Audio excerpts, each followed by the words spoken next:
Super Mario Maker was one of the Wii U's greatest games, so when a sequel got announced, I was pretty hyped.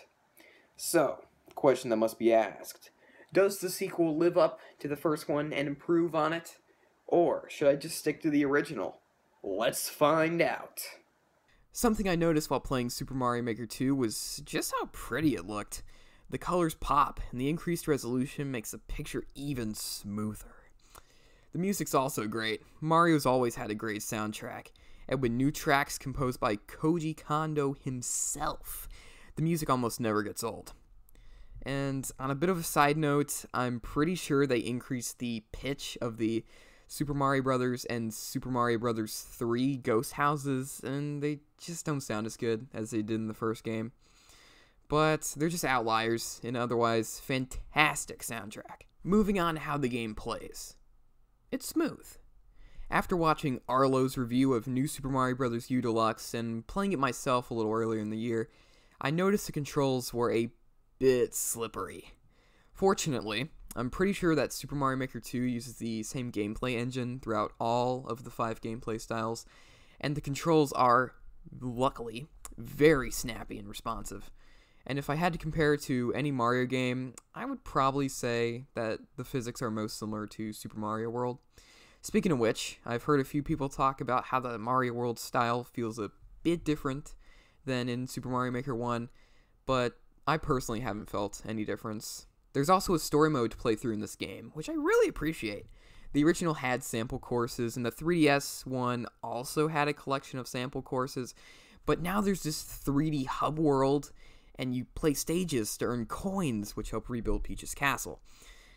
I personally love that coins actually have value now, because in the previous Mario Maker games, I never really found myself going out of the way for coins, you know? But with the knowledge that I needed to repair Peach's castle, I found myself trying tricky jumps and stuff to earn bonus coins scattered throughout the stages.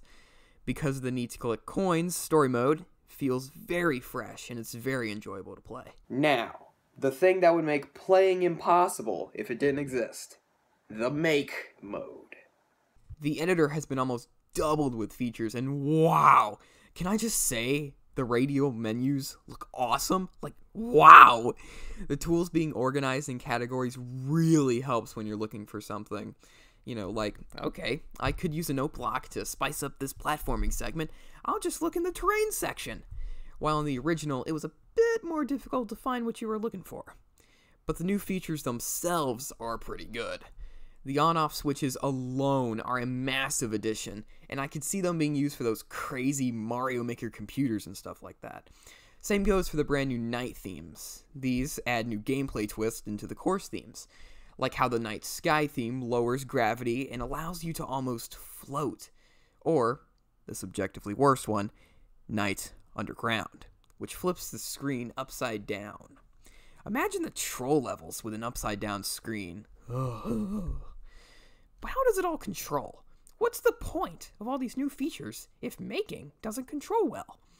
Well, you have two options to create levels: docked mode / tabletop mode, and handheld mode. With docked mode, you move this little cursor around and place elements, and you use a D-pad to access the side, top, and bottom panels. And to be honest, using a controller is my favorite way to create courses, because with handheld mode, you use a combination of your finger and buttons, and from the small amount of the time I've used it, your finger gets in the way, and it's a bit frustrating. Now it's time to talk about the online part of this game. And luckily, it's pretty good for the most part. The course section has lots of options and filters, so you can play the courses you want. Unfortunately, the leaderboard section feels kinda unbalanced in the sense that there's virtually no way to reach the top players or versus mode players unless you play levels constantly. Speaking of versus mode, the online multiplayer mode. A ton of people have complained that this mode is unplayable due to the ridiculous amounts of lag, and unfortunately, I have to agree. I've had matches where the game hardly registers my button inputs. On the other hand, when the game works as intended, the online multiplayer can be a lot of fun. When I heard that Super Mario Maker 2 would be getting rid of the 100 Mario challenge, I was pretty bummed out. It should at least be an option, Past Me said.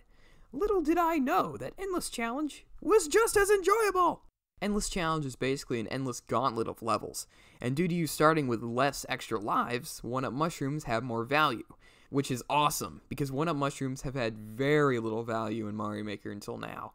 Plus, that difficulty selection music is pretty solid. Woo! Time for the score. Super Mario Maker 2 has oodles of new features and modes, which in my opinion improve on the original game. My only problem is that the online mode is basically unplayable, which is a massive bummer. I give Super Mario Maker 2 a 9.5 out of 10. Wowee! Looks like Super Mario Maker 2 really made the grade when it comes to level editors. I'm so sorry. So, this has been Elite Nintendo Gamer. See you guys later.